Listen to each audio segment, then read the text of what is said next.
बच्चे आज का जो हमारा टॉपिक है इट इज़ फिज़िक्स का नेक्स्ट चैप्टर हम स्टार्ट करेंगे और इसके जो एमसीक्यूज़ हैं और इसकी डिस्कशन है एमडी कैट के लिहाज से वो हम लोग आज अपने इस वीडियो में डिस्कस करेंगे।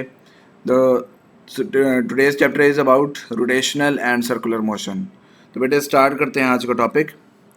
पहला एमसीक्यू कहता है कि the force required to bend the normally straight path into circular path is called. तो बेटा आपको पता है कि दो तरह की हमारे पास फोर्स जो है ना वो वर्क कर रही होती हैं। एक फोर्स वो होती है जो कि सर्कुलर पाथ को, एक ऑब्जेक्ट को सर्कुलर मोशन में मूव करवाती रहती है, और वो कौन सी फोर्स होती है बेटा? शाबाश, सेंट्रीपिटल फोर्स होती है। जबकि दूसरी फोर्स जो है जो कि आउट ऑफ द सर्कल, यानी जैसे ही मैं उसको स्ट्रिंग को छोड़ूंगा तो जो स्टोन है वो जिस डायरेक्शन में मूव करेगा, जिस फोर्स की वजह से मूव करेगा out of the circular motion से, तो उसको आप कहते हैं सेंट्रीफ्यूगल फोर्स, जो कि आपको उस सर्कुलर मोशन से बाहर को लेकर जाती है। तो बेटा नॉर्मली स्ट्रेट पाथ को सर्कुलर पाथ में कन्वर्ट करने के लिए कौन सी फोर्स अप्लाई होती है? जी, centripetal force is the correct answer. Moving on कहते हैं बेटा a wheel of radius 1 metre covers an angular displacement of 180 degree, इस लीनियर डिस्प्लेसमेंट विल बी। तो बेटा लीनियर डिस्प्लेसमेंट का आंसर का फॉर्मूला होता है S is equal to R theta. Values लिखते हैं, एस हमारे आर हमारे पास है 1 और थीटा हमें 180 डिग्री में दिया गया है, तो इसको आप पहले रेडियन में कन्वर्ट कर देते हैं। तो बेटा 180 डिग्री जो है वो आपको पता है किसके बराबर होता है जी? पाई रेडियन के बराबर होता है। तो पाई हमने इधर लिख दिया। पाई की वैल्यू क्या है? 3.14 है, और पाई की वैल्यू जब 3.14 को पुट किया so our answer is 3.14 metre. ठीक हो गया। मूविंग ऑन कहते हैं कि द लीनियर वेलोसिटी और टेंजेंशियल वेलोसिटी। अच्छा, लीनियर वेलोसिटी को हम टेंजेंशियल वेलोसिटी भी कहते हैं। क्यों कहते हैं? क्योंकि जब आप सर्कल में मूव कर रहे होते हैं किसी बॉडी को, तो वो जो वेलोसिटी है वो अलोंग द टेंजेंट होती है, जो लीनियर वेलोसिटी होती है, तो इस वजह से इसको टेंजेंशियल वेलोसिटी भी कहते हैं। At of any particle moving in a circular path of radius 2 metre निकालनी है, और आपको दी गई है एंगुलर वेलोसिटी। और एंगुलर वेलोसिटी किसे कहते हैं जी? ओमेगा को कहते हैं। वो आपको दी गई है 8। ठीक है, तो लीनियर वेलोसिटी का फॉर्मूला होता है v is equal to r omega. R कितना है बेटा? 2। वैल्यूज पुट करें, ओमेगा कितना है? 8। तो 2 को 8 से मल्टीप्लाई कर दिया, 16 मीटर पर second is the correct answer. तो कहाँ पर है हमारा ऑप्शन नंबर जी? Alpha is the correct answer. जो यूनिट इधर दिया गया होगा वही सेम अगर इधर है तो फिर हमें कन्वर्ट करने की ज़रूरत नहीं है। ठीक हो गया। मूविंग ऑन कहते हैं कि when a body moves in a circle the angle between its linear velocity and angular velocity is always. तो कहते हैं कि जो लीनियर वेलोसिटी और एंगुलर वेलोसिटी का एंगल रहता है वो हमेशा क्या रहता है? तो बेटा आपको याद होना चाहिए कि लीनियर वेलोसिटी अभी मैंने आपको बताया टेंजेंशियल वेलोसिटी भी कहते हैं, अलोंग द टेंजेंट होता है, जबकि जो आपका एंगुलर वेलोसिटी है वो along the axis of rotation होता है, यानी कि टुवर्ड्स द सेंटर होता है। तो ओमेगा जो है उसकी डायरेक्शन इधर की तरफ होती है टुवर्ड्स द सेंटर, जबकि लीनियर वेलोसिटी आपकी इसकी तरफ होती है टुवर्ड आपके टेंजेंट के लॉन्ग। तो इनके दरमियान में एंगल कौन सा बन रहा है बेटा? 90 डिग्री का। शाबाश, 90 degree is the correct answer. या फिर इधर लिखा होगा परपेंडिकुलर होते हैं ये दोनों एक दूसरे के, लीनियर वेलोसिटी और एंगुलर वेलोसिटी हमेशा। मूविंग ऑन कहते हैं कि the angular velocity of hour hand of mechanical watch in radian per hour. तो बेटा एंगुलर वेलोसिटी आपने फाइंड करनी है, एंगुलर वेलोसिटी यानी ओमेगा, और टाइम पीरियड के लिहाज से ओमेगा का फॉर्मूला होता है 2π/t। तो बेटा 2π का 2π आ गया। t आपके पास टाइम पीरियड कितना है आपको पता होना चाहिए कि एक और जो हैंड जो है, जो घंटे वाली सुई है, वो अपनी रोटेशन कंप्लीट कितने टाइम में करती है जी? 12 आवर्स में कंप्लीट करती है। तो बेटा टाइम पीरियड कितना आ गया? 12 आवर्स आ गया, क्योंकि उसने और में ही पूछा हुआ है तो इस वजह से हमने इसको चेंज नहीं किया। अब इसको बेटा कट करें, 2 1 2 2 6 12, तो आपके पास क्या आ गया बेटा? π/6। कहाँ पर है π/6? ये रहा, beta is the correct answer. Next MCQ की तरफ चलते हैं। कहते हैं कि if during circular motion tangential velocity becomes double then centripetal force becomes. कहते हैं कि आपकी टेंजेंशियल वेलोसिटी यानी कि लीनियर वेलोसिटी जो है वो क्या हो गई है? डबल हो गई है, 2v हो गई है। तो आपकी सेंट्रीपिटल फोर्स पर क्या फ़र्क पड़ेगा? तो बेटा जब भी आपका इस तरह का रिलेशन वाला कोई आपको क्वेश्चन पूछा जाता है तो आपको इसका क्या आना चाहिए, फार्मूला आना चाहिए, फार्मूले से आप निकाल लेंगे। तो आपका सेंट्रीपिटल फोर्स का फार्मूला ये होता है F C is equal to m v square over r. तो बेटा एफ सी जो है वो इधर से अगर हम बाकी सारी चीज़ें कांस्टेंट रखें तो वी के क्या हो गया, वी स्क्वायर के डायरेक्टली प्रोपोर्शनल हो गया। तो वी स्क्वायर के बजाय हमने यहाँ पर क्या पुट कर रहे हैं, v is equal to double हो गया 2v। तो अगर हम 2v पुट करेंगे उसका स्क्वायर लेंगे तो वो क्या हो जाएगा 4v स्क्वायर, यानी कि आपकी जो फोर्स है सेंट्रीपिटल फोर्स वो आपकी 4 टाइम्स हो जाएगी, 4 गुना बढ़ जाएगी। ठीक है, नेक्स्ट एमसीक्यू की तरफ चलते हैं। कहते हैं कि under what condition an object will have zero displacement but non zero distance. तो बेटा आपको याद होगा कि आपने थ्योरी में भी पढ़ा हुआ है कि इस सर्कुलर मोशन की बात अगर हम करें तो एक ऑब्जेक्ट यहाँ से स्टार्ट हुआ है और मूव करते करते करते करते वो दोबारा से यहाँ पर आ गया है, so it's displacement is zero. इसकी डिस्प्लेसमेंट क्या होगी, ज़ीरो होगी, क्योंकि स्टार्टिंग पॉइंट से दोबारा से एंडिंग पॉइंट पर आ गया है, कोई डिस्प्लेसमेंट कवर नहीं हुई है। जबकि डिस्टेंस जो है वो ज़ीरो होगा नहीं, डिस्टेंस इज़ नॉन ज़ीरो। क्यों ज़ीरो नहीं है वो, क्योंकि डिस्टेंस जो है वो तो आपके सारे के सारा ये जो सर्कुलर पाथ पे आपने रोटेट किया है सरकमफेरेंस के अलॉन्ग, तो वो आपका कोई ना कोई वैल्यू देगा। जबकि डिस्प्लेसमेंट आपको हम कहते ही उसको हैं जो शॉर्टेस्ट डिस्टेंस, कि एक पॉइंट से लेकर दूसरे पॉइंट तक का जो शॉर्टेस्ट डिस्टेंस होता है वो आपका क्या कहलाता है, डिस्प्लेसमेंट कहलाता है। लेकिन यहाँ पर तो हम केस ही उसका उलट है कि हम स्टार्टिंग पॉइंट से दोबारा से घूमकर वहाँ पर आ गए हैं जहाँ से हमने स्टार्ट किया था, तो हमारी डिस्प्लेसमेंट हमें कुछ कवर करने की ज़रूरत नहीं है। तो हमारा displacement is zero and distance is not zero in the case of circular motion. तो सर्कुलर मोशन में बेटा ये दोनों कंडीशंस जो हैं वो अप्लाई होती हैं।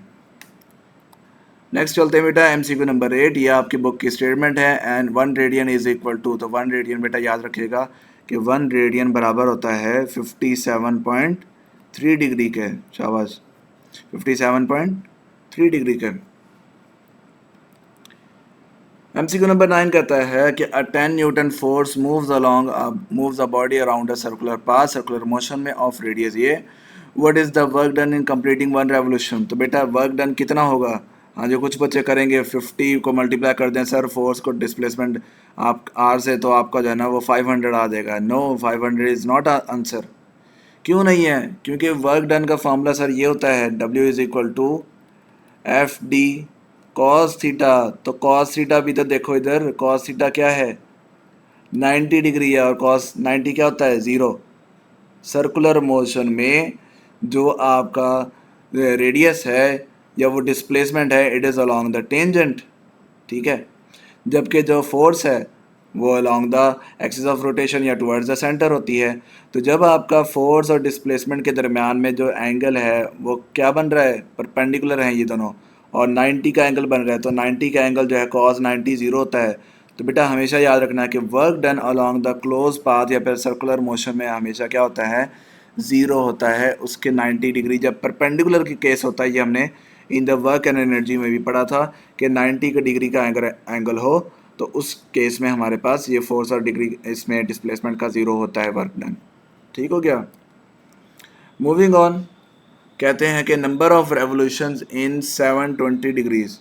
तो बेटा आपको पता होगा कि 1 रेवोल्यूशन इज इक्वल टू कितने डिग्रीज होते हैं, 360 डिग्रीज होते हैं।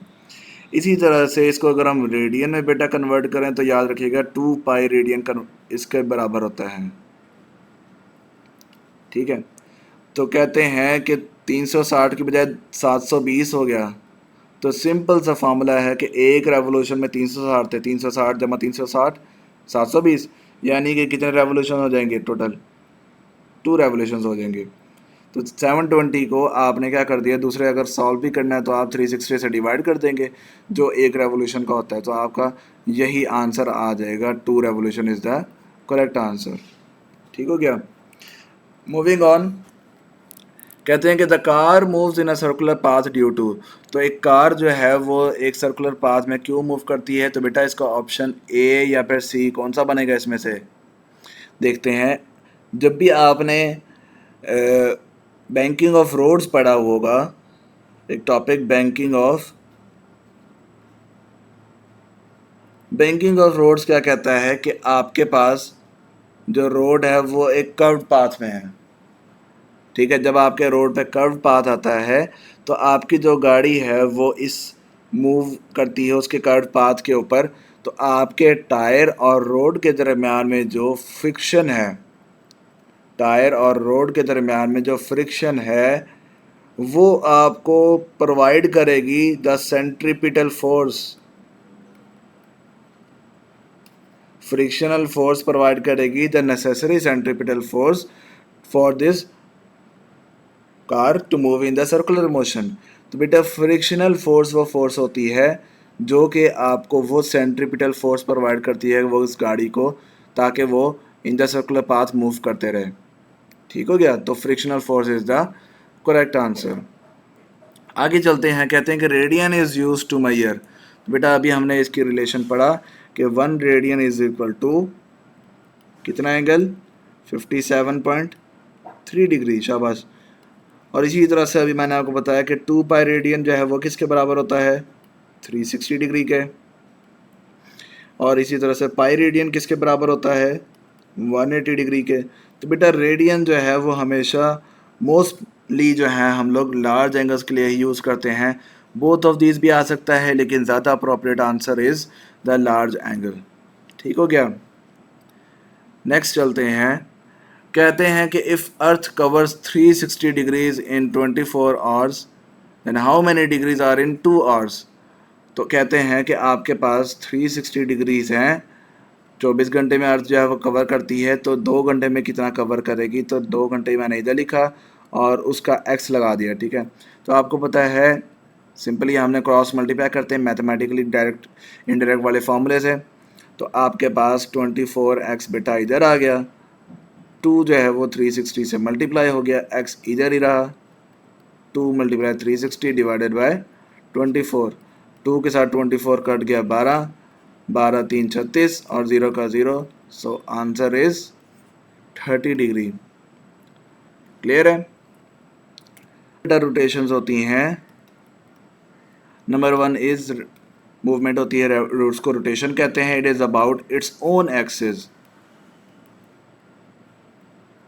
जो अर्थ अपनी एक्सिस के अलोंग करता है। दूसरी बेटा कहलाती है रेवोल्यूशन, दूसरी क्या कहलाती है, रेवोल्यूशन कहलाती है, जो कि अराउंड द सन करती है अर्थ का मूवमेंट। ठीक है, तो रोटेशन हमारी कितने टाइम लगाती है, 24 घंटे जो है वो अर्थ अपनी एक्सिस के गिर्द घूमती है। यानी कि अगर मैं इसको अर्थ को बनाऊं तो एक्सिस जो है ना वो इमेजिनरी लाइन है जिसके गिर्द अर्थ जो है वो रोटेट करती रहती है। तो हमारी अर्थ जो है वो अपने एक्सिस के गिर्द कितने टाइम में कंप्लीट करती है, 24 आवर्स में। जबकि रेवोल्यूशन एक सन के गिर्द जो है वो कितने टाइम में कंप्लीट होता है, 1 ईयर, या फिर आप डेज में अगर कहें 365 days and 12 months is also the correct answer जब आपका रेवोल्यूशन पूछा जाए। ठीक है, लेकिन जब आपको उन्होंने पूछा है कि एक rotation about its own axis, एक एक्सिस के गिर्द अर्थ कितने आवर्स में कंप्लीट करती है, then our answer is 24 hours. ठीक है, मूविंग ऑन, कहते हैं कि the number of revolutions in 3 pi radian is. तो बेटा इसका रेवोल्यूशन से रेडियन में कन्वर्जन का फॉर्मूला ये है कि अगर आपको रेवोल्यूशन दिया गया हो और आपने कन्वर्ट करना हो उसको रेडियन में, या फिर रेडियन दिया गया हो उसको रेवोल्यूशन में आपने कन्वर्ट करना हो, तो बेटा रेडियन से रेवोल्यूशन में जाने के लिए आप क्या करते हैं, डिवाइडेड बाय 2 पाई कर देते हैं। क्या कर देते हैं, 2 पाई से डिवाइड कर देते हैं। और जब रेवोल्यूशन से आपने रेडियन में जाना है तो आप इसी का उलट कर देंगे, यानी कि 2 पाई से मल्टीप्लाई कर देंगे सिंपली। ठीक है, तो बेटा इधर क्या पूछा गया है, रेवोल्यूशन पूछी गई है, रेडियन दिया गया है, 3 पाई रेडियन था तो हमने 3 पाई को किससे कर दिया, डिवाइड कर दिया जी 2 पाई से पाई कट गया, 3/2 को आप डिवाइड कर लें 1.5 रेवोल्यूशन भी आ सकता है, या फिर 3/2 भी आ जाएगा। तो option number B 3/2 is the correct answer. Moving on, कहते हैं कि direction of centripetal acceleration is always. तो आपकी जो सेंट्रीपिटल एक्सेलरेशन है उसकी डायरेक्शन हमेशा क्या होती है बेटा, टुवर्ड्स द सेंटर होती है। अगर आप दोबारा से देखें तो मैंने आपको बताया था कि जो आपकी फोर्स है उसी डायरेक्शन में आपकी जो एक्सेलरेशन है वो दोनों की दोनों सेम डायरेक्शन में मूव कर रही होती हैं या फिर अलोंग डायरेक्टेड अलोंग होती हैं। तो फोर्स भी आपकी सेंट्रीपिटल फोर्स भी आपकी टुवर्ड्स द सेंटर मूव कर रही होती है, और इसी तरह से हमारी एक्सेलरेशन जो है वो भी आपकी किसकी तरफ मूव कर रही है, टुवर्ड्स द सेंटर मूव करती है। इसकी डायरेक्शन जो है वो टुवर्ड्स द सेंटर होती है। ठीक हो गया।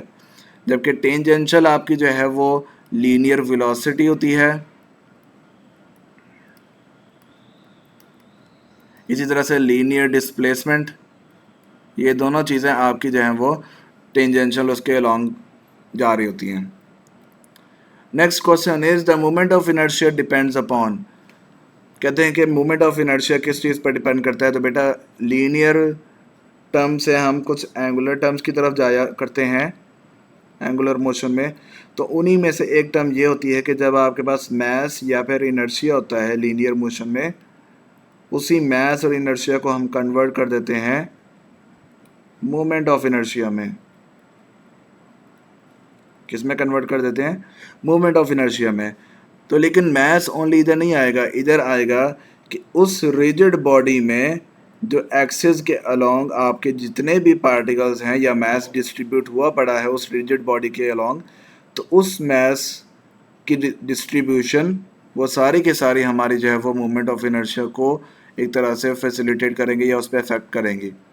तो मोमेंट ऑफ इनर्शिया मैंने आपको बताया कि वो मैस के इक्विवेलेंट और इनर्शिया के इक्विवेलेंट जो लीनियर की जो टर्म्स हैं उनको जो एंगुलर मोशन में एनालॉग्स इस्तेमाल होते हैं वो हमारे मोमेंट ऑफ इनर्शिया कहलाता है इसका। जबकि मोमेंट ऑफ इनर्शिया जो है वो टोटल डिपेंड करता है बेटा mass distributed along the axis या फिर अबाउट द एक्सिस। उस रिजिड बॉडी में जितना भी मैस डिस्ट्रीब्यूटेड है अलोंग द एक्सिस उसको हम उस पर हमारी मोमेंट ऑफ इनर्शिया डिपेंड करती है। ठीक हो गया। तो बेटा यहाँ तक था आज का हमारा टॉपिक। तो वीडियो को अच्छी लगी हो तो लाइक शेयर और सब्सक्राइब लाजमी करेगा, और मिलते हैं नेक्स्ट की वीडियो में। तब तक के लिए अल्लाह हाफिज़।